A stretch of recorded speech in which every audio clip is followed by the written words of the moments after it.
Yo, it's Trent. Hope everyone's having a good day, good week so far, and we got exploring an abandoned factory story time.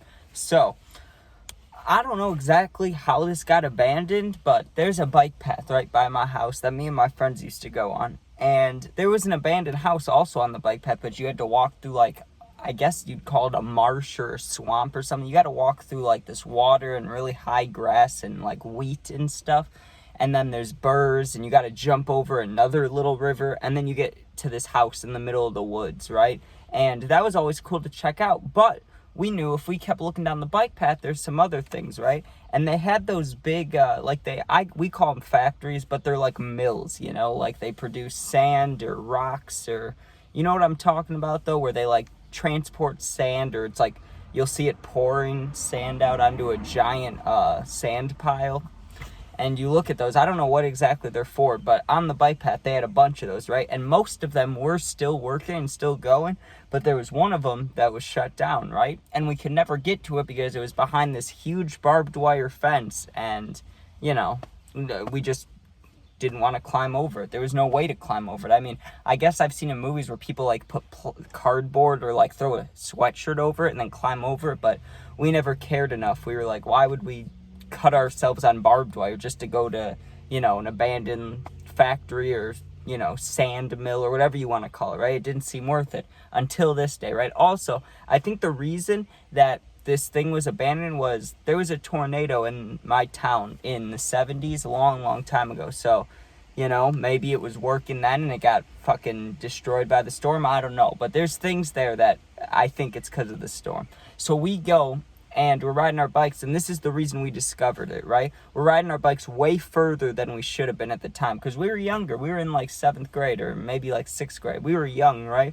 So we weren't supposed to go that far down the bike path, and we went far enough to where there was a hole cut in the barbed wire, right? And it was a mile down from where the factory was, but we were down for it. So we rode our bikes there, and we were still worried because occasionally cops came down the bike path, riding their bikes. And I don't know what they do about us going over there, but it said private property. You weren't supposed to go over there, and we did anyways, right?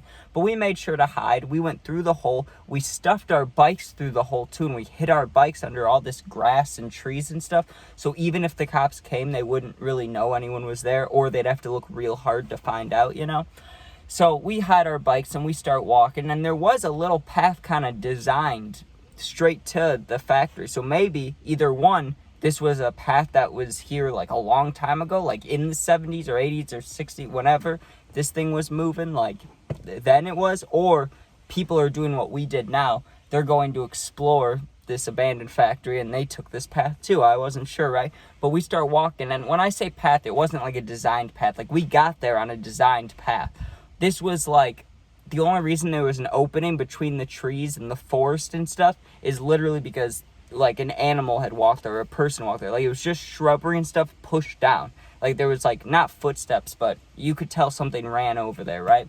So we're walking down there, and finally we see it, right? It's this super, super tall metal looking thing, and it looks super rusty. It almost looks orange, because you know how metal rusts and it looks orange, gravelly kind of. That's what it looked like. It looked real old. It looked real shitty, but there was a way you could go up, right?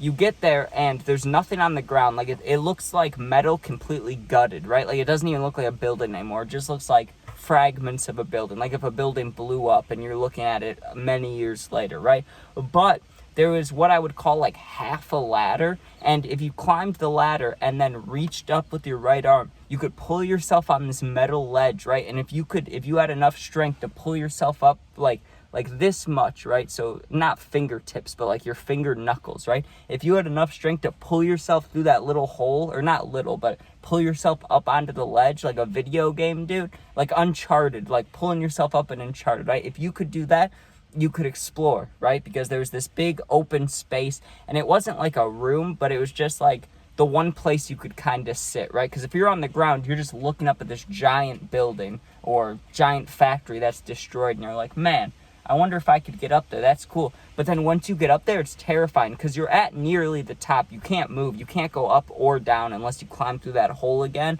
or you have to basically hang and let your feet dangle and let go, and it's still a couple feet drop, so it's still dangerous. But we would just sit up there and we would go to the gas station, right? And I know this sounds messed up because, I mean, it is, but this is what we used to do for real. They had a brand new gas station that was really big. It was almost like a grocery store in there, dude. And they'd only have one person working it. I know this is fucked up, but we'd go there and we'd get drinks and get snacks and we'd just walk out, right? We wouldn't even pay for it. We'd go in there, steal snacks, go to the factory, climb our asses up there, and then eat our snacks and stuff. And then think about when we started smoking and stuff. People would have joints, blunts, their bowl. No one ever brought a bong up there, but, you know, all the little things, bowl, joint, blunt, whatever. We'd go up there and we'd smoke. So we'd be smoking joints on the end of sitting on the edge of a factory, dude, looking out like I don't know how far, but probably 20, 25 feet below. Like if we fell or it collapsed, we would have died or been severely hurt. But instead, we're just sitting there stealing snacks, smoking joints. It was the coolest thing ever, dude. So like that's what I go to when I talk to older people and they're like, oh, life is how it was back then. That's true, right? But they can't say kids just stay inside and shit because we were bored. So what did we do? We go hit up the gas station, get our shit, go ride on a bike path that cops go on frequently, went through a hole in a barbed wire fence where it says private property, climbed up an old factory that looks like it was absolutely destroyed. That's why I said I think it was the tornado in the 70s that fucked it up, because I've never seen a metal building look like it had been ripped open by like a huge pair of hands. That's what it looked like, right? Like, think about Stranger Things when buildings are destroyed by that monster, you know, the mall, when it's like busting out of the mall. That's what the building looked like. Like, it was barely a building. It was like just a tall metal piece now that looked like it got exploded, right? So that's why I think it was the tornado, because what other force of nature could possibly, you know, remove metal from a building? Like a lot of it. So I don't know. But one funny thing about this is one time, we went up there in a real big group, like probably 8 to 10 of us, right? And we climbed up there, and one kid got up there and was scared of heights, right? So he gets up there, and then he looks down, and he starts panicking. And we had to help this dude down. But to get down, like I said, it's the same way of getting up. You have to go, like, it's a square. Like, think about a ladder. When you climb a ladder, and if, like GTA ladders, how you climb the ladder and then there's a ring around the ladder where you can stand and stuff, and then if you walk to the other side of it, you climb up the new ladder, right? That's exactly how this was, except the ladder was broken, like I said, so you had to pull yourself up. So all you had was that square. Like, besides that, there's nothing underneath you besides the bottom half of the ladder. Like, you had to be standing on the ladder and put your arms all the way up to like pull yourself up. Like, think about this thing right here, like pull yourself up there. That's horrible, right? And we were up there with this dude that was scared of heights. He started freaking out, and we had to basically all lower him down underneath that hole, dude. It was fucked, but what are you gonna do? And one time we almost got caught there. Thank God we weren't sitting up there.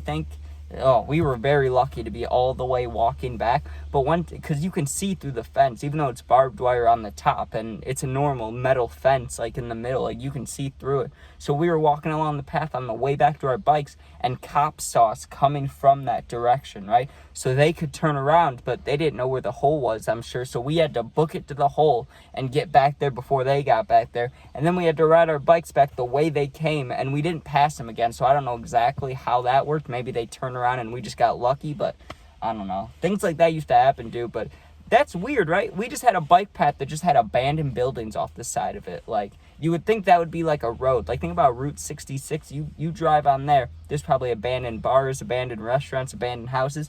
This is just a bike path in our town. Like, people ride their bikes there, walk their dogs every single day.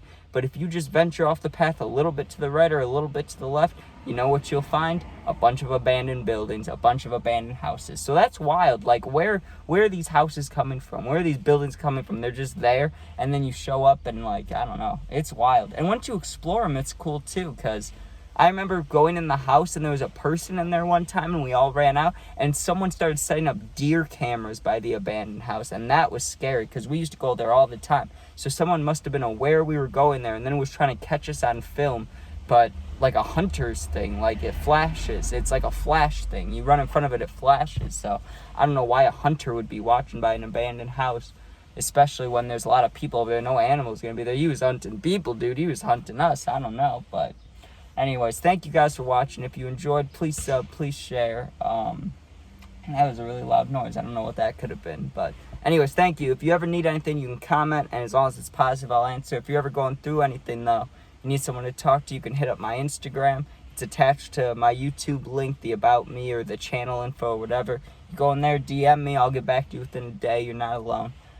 Thank you for watching. Hope everyone has a good day. And be safe. Peace out.